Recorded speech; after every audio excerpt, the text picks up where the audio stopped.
ഞാൻ ഭയങ്കര യൂണിവേഴ്സിനെ ബിലീവ് ചെയ്യുന്ന ഒരാളാണ്. ലൈക്ക് എനിക്ക് കിട്ടുന്ന എന്ത് ഓപ്പർച്യൂണിറ്റീസും എൻ്റെ ഒരു ക്യാരക്ടർ ഒന്നും നോക്കാതെ ഞാനത് ഗ്രാബ് ചെയ്യാറുണ്ട്.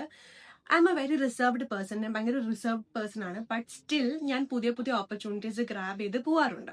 ആൻഡ് ആ ഒരു ഇരിക്കുന്ന ടൈമിലാണ് എനിക്ക് ഞാൻ വർക്ക് ചെയ്തുകൊണ്ടിരുന്ന കമ്പനി തന്നെ ഒരു വീഡിയോ പ്രസന്റ് ചെയ്യാനായിട്ട് എനിക്കൊരു ഓപ്ഷൻ വന്നത്. ആൻഡ് ഐ പ്രസന്റ് എടുത്ത വീഡിയോ രണ്ടാമതും എനിക്കൊരു അവസരം വന്നു. ഞാൻ അവരുടെ തന്നെ വീഡിയോ പ്രസന്റ് ചെയ്ത് കൊടുത്തു. ആൻഡ് 2 വീഡിയോ ഞാൻ അവിടെ പ്രസന്റ് ചെയ്തു.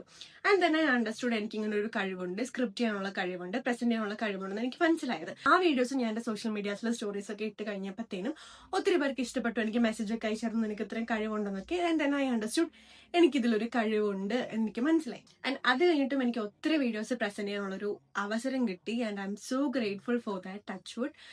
ആൻഡ് അതിനുശേഷമാണ് ഞാൻ ഈ ഒരു കോണ്ടന്റ് ക്രിയേഷൻ ഫീൽഡിലോട്ട് വന്നത്. കാരണം ഞാൻ ചെയ്യുന്ന സ്ക്രിപ്റ്റിംഗ് ആണെങ്കിലും ഞാൻ ചെയ്യുന്ന പ്രസന്റേഷൻ ആണെങ്കിലും ഞാൻ കൊടുക്കുന്ന ക്ലയൻസിന് അത് അവര് ഭയങ്കര സാറ്റിസ്ഫാക്ടറി ആയിരുന്നു. എല്ലാം ഞാൻ തന്നെ സ്ക്രിപ്റ്റ് ചെയ്യുന്നതും എഡിറ്റ് ചെയ്യുന്നതും പ്രസന്റ് ചെയ്യുന്നതുമാണ്. ഞാനത് ക്ലയൻസിന് കൊടുക്കുമ്പോഴും ദേ ആർ റിയലി ഹാപ്പി. അവർ പറയുമായിരുന്നു അവരുടെ ടീമിന് അത് ഇഷ്ടപ്പെട്ടു, കൊള്ളാം, ഇത് കൊള്ളാം, അത് കൊള്ളാം എന്നൊക്കെ പറയുമ്പോൾ ഞാൻ ഭയങ്കര മോട്ടിവേറ്റഡ് ആൻഡ് ഭയങ്കര ഹാപ്പി ആവും. എനിക്ക് ഇതിലൊരു പൊട്ടൻഷ്യൽ ഉണ്ടെന്ന് എനിക്ക് പിന്നെയും മനസ്സിലാവുമായിരുന്നു.